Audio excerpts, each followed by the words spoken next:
So I will introduce the play. So the play, The Fall of the House of Snow, is a drama set in a small metropolitan city in Virginia during the late 1980s. Essentially, the House of Snow is a family of African-American gay men who have joined together for security and support. The house not only bears the name of Snow, each of its members has adopted Snow as their last name. References to the house are both literal and figurative. The Lady Satin is an apparition who keeps a watchful eye over the House of Snow. In her prime, she purchased the house and eventually decides that it should be open to black men who struggled with their sexuality, were outcasts, or felt isolated from their loved ones. Unfortunately, Satin doesn't live to see her dream of the House of Snow becoming a haven for men. However, she does meet her young protege, Miss Easter Snow. In her dotage, Satin bequeaths the house to Easter, who becomes its matriarch. Over the years, the house had several boarders that were all gay men seeking refuge. But it wasn't until Easter opened the doors to April, Autumn, Christmas, and Kenny to share the house with her that a family is formed. They not only lived as a family in the House of Snow, but they became performers who represent the house on the gay club circuit. With all their human frailties and complexities, the Snows may argue among themselves, but they support each other through their relationships, insecurities, and tests of faith. The play is based on a story told to the author.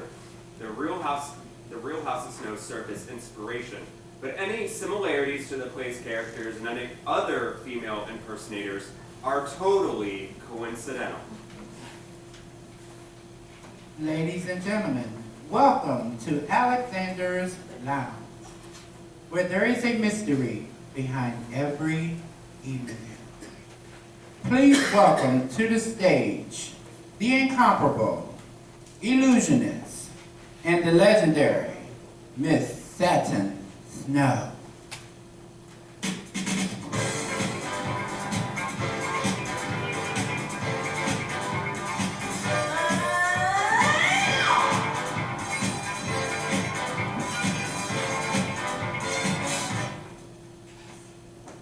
Whew, I'm tired. That was my last big number. She pauses with slightly exaggerated breathing. She's fanning herself with a handkerchief. And it's a good thing, too, because I died the next day. Oh, don't look so surprised. Death is a natural process. We all gotta die, and most assuredly, we will. But the wonderful thing about death is it freezes you in time. So I kept my beauty in the afterlife. Now, it's important for you to know something up front. I may be a female impersonator, but I have only wanted to imitate a woman, not be one. Now, I'm not against getting the change. I mean, some children are just born in the wrong bodies and need surgery to truly be who they are. But as for me, I put on my drags only when I perform. By day, I'm a man, honey. Shit, a vagina doesn't make you free from scrutiny. See, what I've witnessed in life is no matter who you are on the outside, you gotta be real on the inside. If you're not, the lie you've been living will haunt you to the grave. Now, where was I? Oh yeah, you know, everybody's got a story. This story is about family. Not a biological family that you feel obligated to love, but the kind of family we gay folks create by bonding with the friends we choose to love. Now, I don't want to get all philosophical on you, but I am here to tell you how it tis. A family is supposed to understand your needs and support you being yourself, whoever that might be. They should never turn their backs on their blood, even if they disagree. This is a story about a group of men who chose each other as family. My role in this extravagant production is to spin for you a little background of the House of Snow, and then open the doors so you can observe these legendary children yourself. But you must know, before there were icons, there were legends. And before there were legends, there was me. She pauses to reflect, appearing to be deciding where to begin. See, a long time ago, back in the late 40s, Project old cars and traffic on curtains, sound effects of a busy street. Lights are up in the background and Betty Bowlegs is on the stage. Betty is singing a song that has sexual innuendo. Satin snaps her fingers and sways to the beat. her name was Betty Bowlegs. Not a real fancy name, and she really wasn't the most delicate thing, but it was the perfect name for this perfectly brazen lady.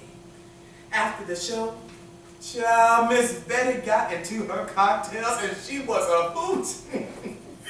After buying her drinks, she started calling me Satin on account of my hands being so satiny soft.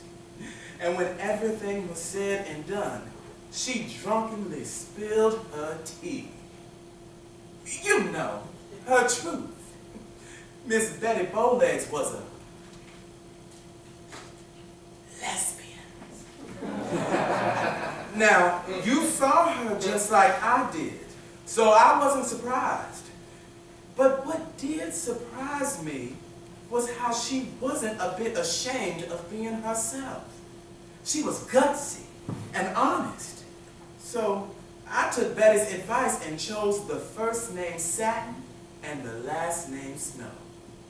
I became known on the club circuit as the Lady Satin Snow. I'm proud to say I became a grand diva on a small but lucrative scale. I went on to perform up and down the East Coast, and then I went to Paris, y'all. Just like Miss Josephine Baker. I even performed at Le Carousel de Paris. I was living lovely and collecting coins. And when I returned to the States, I couldn't wait to share the wealth with my family. But do you know what they told me? No matter how much money I had or was willing to give, they would rather I be dead than a faggot.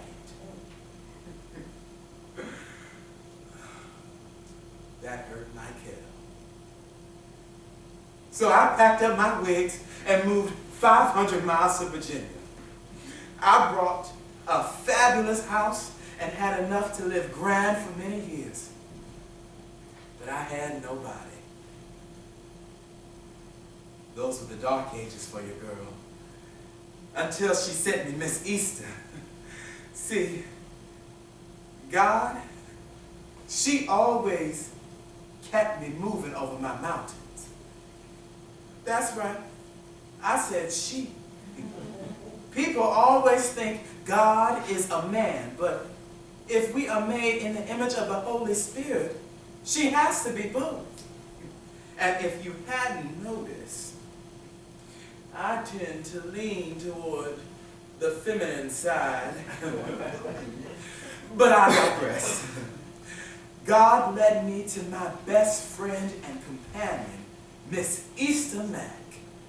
And when I died, Miss Easter became the caretaker and caregiver of Snow. Men came and went, but eventually, her family was complete when Christmas, April, Autumn, and Kenny came into her life.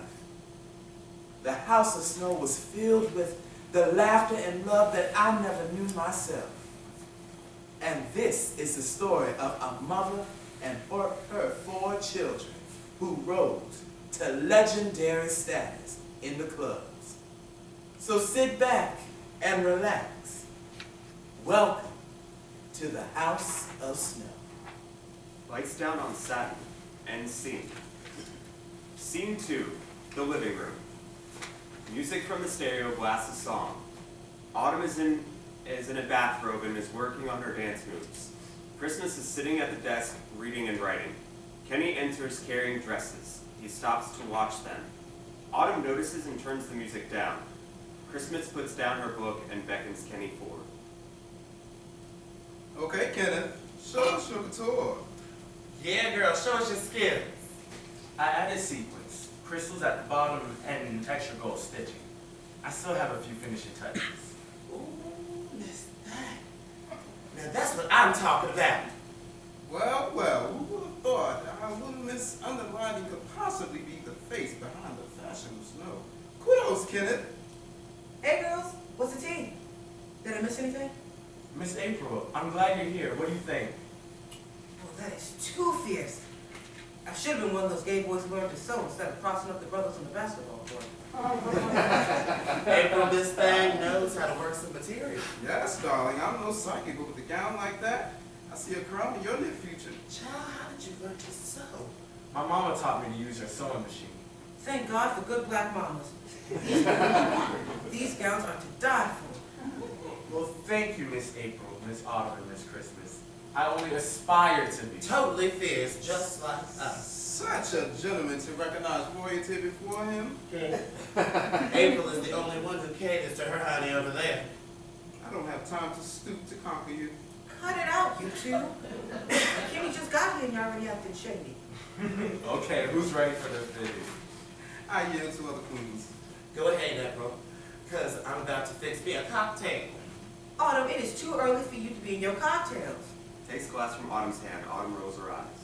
Were you comfortable last night, Kenny? The room is adorable, Miss April. I'm so grateful for a place to stay. Did Miss April tell you how that trick of a boyfriend showed his ass at my job yesterday? Child, please, are you sure you want to relive that moment? That's what family is for. Tell us all the juicy details. Well, you see, I'm a commission register, or at least I was. Anyway, I was working in the ER when Miss April came in with a couple of cracked bones. I was doing her intake when BJ, my boyfriend at the time, came in mouthing off to me. He was carrying on like some kind of crack lunatic. Stalker and all. Wait, so slow down and take a breath, Mary. You're going too fast. I need all the dirt. Oh, I'm sorry. When I get excited, I talk way too fast.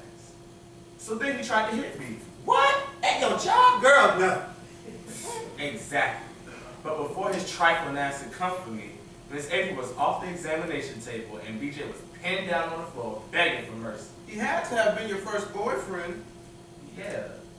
How did you know? because the older you become, the more skilled you are at circumventing problem relationships. Girl, whatever. I love boy drama. All that testosterone. Some men have no control over their emotions. I like to call your kinds of boyfriends a tic-tac-boom. You just never know when a man like that will explode all over your life. I've got a left hook for him to come near you again. Sounds like to me you need a rolled up newspaper and handcuffs. I think you not to give us a visual of your bedroom. Those straight men and your risky behavior are a deadly combination. I do love danger now and then. But why you trying to come for me? I'm not some kind of bush bitch. Oh, Lord. I don't just pull my dress up behind some bush. I'm a lady. Now, not quite yet, Miss Thing. The goddess don't like ugly, and she ain't too crazy about pretty either. Can y'all let him finish his story? Basically, I lost my job, and then that Negro keyed my car. I bet next time I'll be the one to bust his windshield. Careful, honey. Violence is Pandora's box.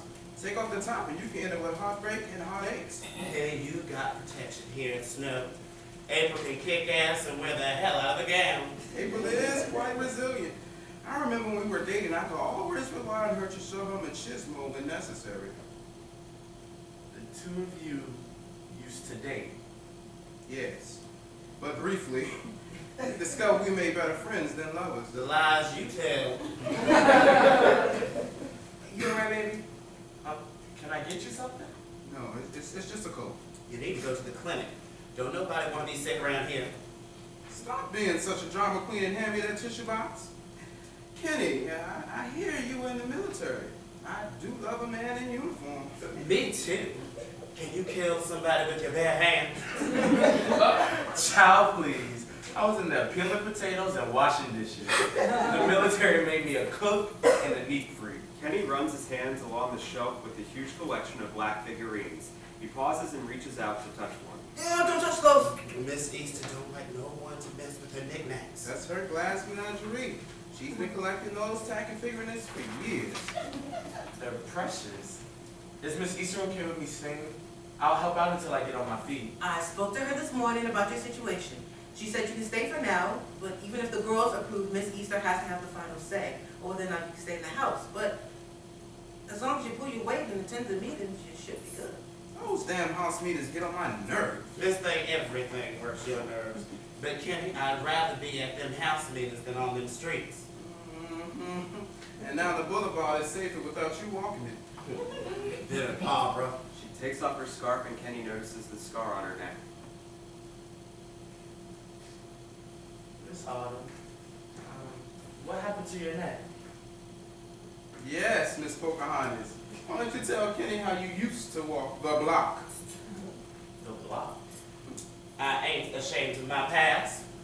Kenny, on the block, you could get whatever kind of man you wanted.